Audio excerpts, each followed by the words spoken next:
श्री एकादशमुखी हनुमत्कवचं लोपामुद्रोवाच कुम्भोद्भवदया सिन्धो कृतं हनुमतः प्रभुः यन्त्रमन्त्रादिकं सर्वं त्वन्मुखोदीरितं मया दया कुरुमपि प्राण नाथ वेदितुमुत्सहे कवचं वायुपुत्रस्य एकादशमुखात्मनः इत्येवं कवचं श्रुत्वा प्रियायाः प्रश्रयान्वितं वक्तुं प्रचक्रमे तत्र लोपामुद्रां प्रति प्रभुः अगस्त्य उवाच नमस्कृत्वा रामदूतं हनुमन्तं महामतिं ब्रह्मप्रोक्तं तु कवचं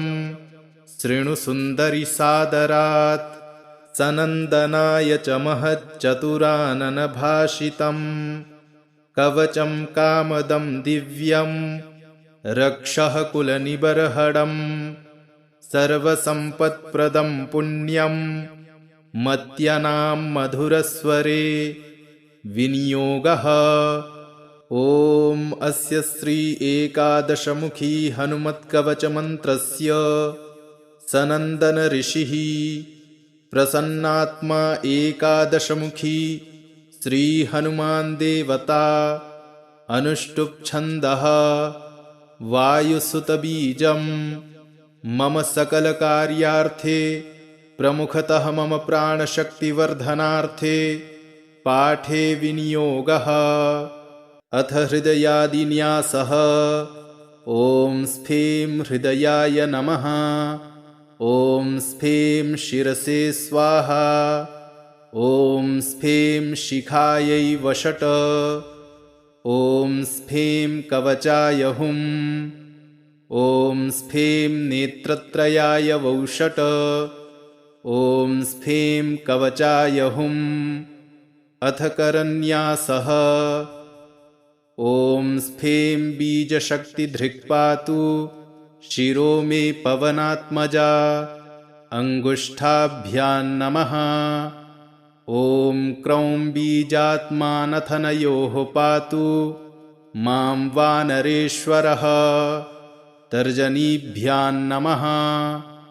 ॐ क्षं बीजरूपकर्णो मे सीताशोकविनाशनः मध्यमाभ्यां नमः।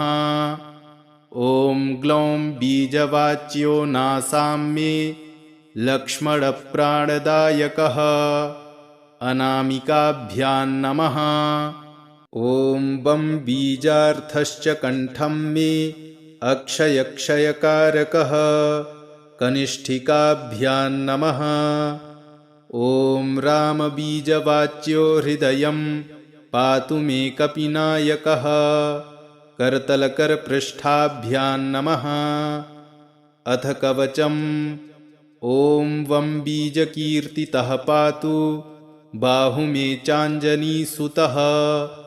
ॐ ह्रां बीजराक्षसेन्द्रस्य दर्पः पातु चोरदम्। सौमं बीजमयी मध्यं पातु लङ्काविदाहकः। ह्रीं बीजधरो गुह्यं मे पातु देवेन्द्रवन्दितः।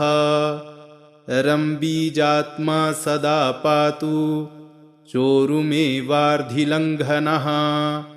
सुग्रीवसचिवः पातु जानुनी मे मनोजवः।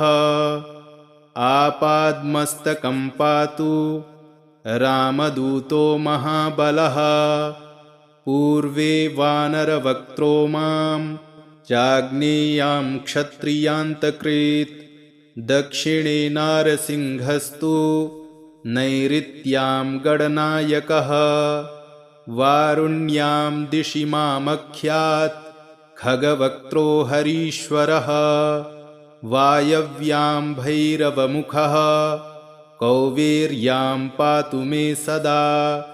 क्रोडास्यः पातु मां नित्य मीशान्यां रुद्ररूपधृक्। रामस्तु पातु मां नित्यं सौम्यरूपी महाभुजः एकादशमुखस्यैतद् दिव्यं वै कीर्तितं मया रक्षोघ्नं कामदं सौम्यं सर्वसम्पद्विधायकं पुत्रदं धनदं चौयं शत्रुसम्पत्तिमर्दनं स्वर्गापवर्गदं दिव्यं चिन्तितार्थप्रदं शुभम् एतत् कवचमज्ञात्वा मन्त्रसिद्धिर्न जायते 40सहस्राणि पठेच्छुद्धात्मना नरः एकवारं पठेन्नित्यं कवचं सिद्धिदं महत् द्विवारं वा त्रिवारं वा पठेदायुष्यमाप्नुयात् क्रमादेकादशादेव